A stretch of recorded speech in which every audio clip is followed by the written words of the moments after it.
Pensar em ortopedia no pronto-socorro é igual a pensar em fratura exposta, não tem jeito. E apesar de ser uma patologia com uma incidência considerável, o dia a dia de qualquer pronto-atendimento, a gente recebe vários pacientes com fratura exposta, principalmente decorrente dos traumas automobilísticos, quedas de altura, ferimentos por armas de fogo, a gente ainda percebe um grande medo dos emergencistas em tomarem as primeiras condutas, a preocupação em não saber o que pode e o que não pode ser feito para aquele paciente. Então, para orientar a conduta de vocês frente a uma fratura exposta, vamos passar nos principais conceitos que vão te dar uma segurança para atender qualquer paciente com esse tipo de trauma no pronto atendimento. Fratura exposta é aquela fratura em que você tem a comunicação do foco de fratura, seja diretamente com o ambiente externo, seja aquelas fraturas em que você tem um contato só do hematoma fraturário com o ferimento. O que eu quero dizer com isso? Às vezes eu tenho a fratura de um osso e o corte não está diretamente ligado àquela fratura. Mas se eu perceber que eu tenho comunicação entre o hematoma fraturário e o ferimento da superfície cutânea desse paciente, eu devo considerar essa fratura como uma exposta. Lição disso, na dúvida, ferimento com fratura deve ser considerado uma fratura exposta e você vai começar a tomar as condutas necessárias. O problema da fratura exposta é que você tem um alto grau de contaminação por causa do meio externo, mas você também tem um grau importante de desvitalização dos tecidos, tanto dos tecidos moles como do osso. E essa desvitalização também é responsável pelas principais complicações da fratura exposta. Aqui a gente está falando principalmente de infecção, seja de uma fascite necrotizante, seja de uma osteomielite aguda, seja de uma osteomielite crônica. Então, quais são as condutas que você precisa tomar na emergência para tentar minimizar esses riscos de complicação? O primeiro passo frente a uma fratura exposta é lembrar da regra dos 5 As. Ela tem as principais condutas necessárias para você fazer o atendimento inicial adequado de uma fratura exposta. O primeiro A é o ATLS. Por quê? Às vezes o paciente chega com uma fratura grave, ele tem um fêmur exposto, ele tem uma amputação de algum dos membros e isso chama muito a atenção da equipe.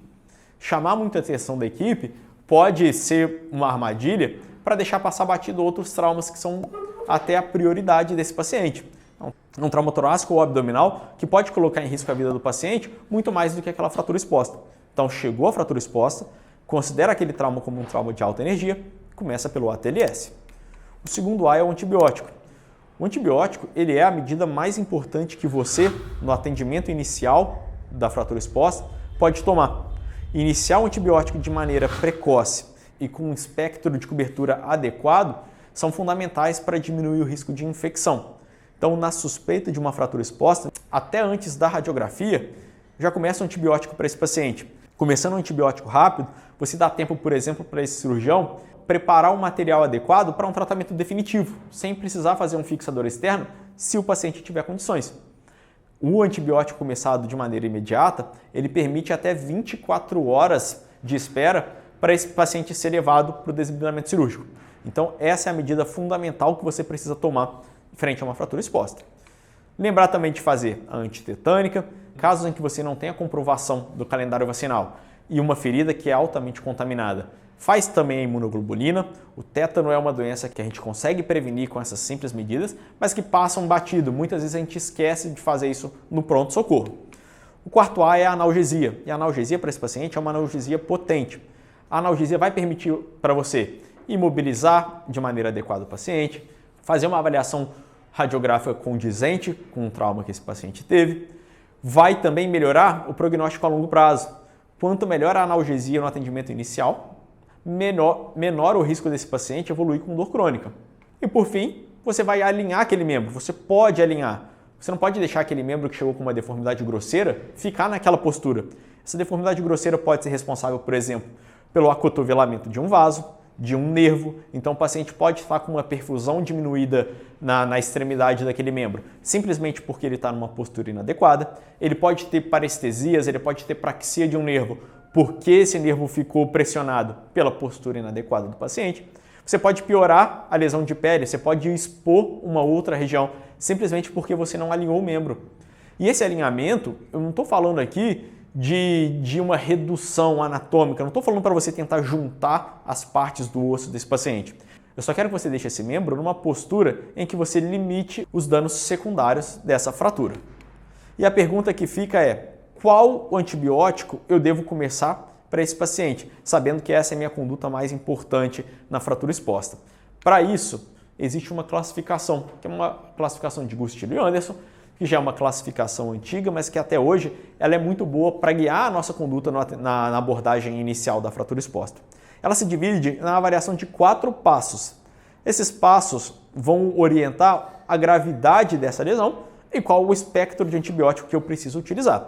Esses passos são começar avaliando o tamanho do ferimento desse paciente, avaliar o grau de contaminação daquele ferimento, o grau que eu estimo de desvitalização tanto de partes moles quanto de desvitalização óssea. Muitas vezes, esse grau de desvitalização de partes moles e óssea ela é descrita como a energia do trauma. Então, são esses parâmetros que determinam a gravidade da lesão, que determinam que tipo de antibiótico que eu vou entrar. As fraturas grau 1 de Gustilho e Anderson são aquelas fraturas com ferimento menor que 1 cm, baixa contaminação, eu espero uma baixa desvitalização óssea, baixa desvitalização de partes moles. Essa estimativa é feita pelo grau de desvio, pela cominuição da fratura, pela lesão de partes moles que observa um hematoma, uma abrasão cutânea, não necessariamente só pelo corte. Então, se eu estimo que é uma lesão de baixo grau, eu coloco essa lesão como um grau 1. O grau 2 é aquela fratura intermediária.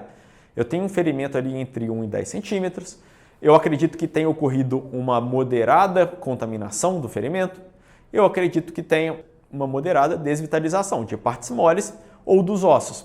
Então aqui é aquela fratura que já começa a ter uma cominuição, é uma fratura que já tem um desvio mais importante, mas que ainda não é aquela fratura trágica como é no grau 3. O grau 3 são ferimentos maior que 10 centímetros, são ferimentos altamente contaminados. São aqueles em que a lesão de partes moles ela é importante até para a gente subclassificar. Porque eu tenho um subtipo A, onde eu imagino que tenha condições de fazer o fechamento primário daquele ferimento. No tipo B, eu já não tenho cobertura de pele suficiente, pele de partes moles, de músculo, para cobrir aquela exposição óssea. E o tipo C é aquelas que, além de eu já ter perdido a cobertura cutânea, eu também tenho uma lesão vascular que necessita de reparo. Um detalhe importante dessa classificação é que muitas vezes ela só é feita, de fato, no pós-operatório, depois que já foi feito o desbridamento cirúrgico, que eu vou ver o tanto de tecido que eu tenho para cobrir ou não aquele osso exposto. E essa classificação ela vai nortear o nosso tratamento. Porque as lesões de grau 1 ou 2, ou seja, aquelas lesões de até 10 centímetros, de moderada desvitalização óssea ou de partes moles, eu vou começar com cefazolina, 1 grama de 8 em 8 horas. Enquanto para as fraturas de grau 3, eu preciso ser mais agressivo na minha cobertura. E aí, quais são as opções terapêuticas que a gente tem? Muitas vezes é a CCIH do hospital que você trabalha que vai orientar a melhor forma de tratar. Mas de uma maneira geral, para você ter na sua cabeça um guideline, ter na sua cabeça uma proposta de tratamento, o esquema mais utilizado é iniciar clindamicina com gentamicina. Dessa maneira eu vou estar pegando um espectro mais adequado para esse tipo de fratura mais grave. Outra opção é a associação, na verdade, de clindamicina com ceftriaxone. Então, sim, existem opções de tratamento. O importante é você ampliar a sua cobertura de acordo com a gravidade da lesão. E o conceito fundamental na hora de abordar uma fratura exposta é que tudo isso seja feito o mais rápido possível.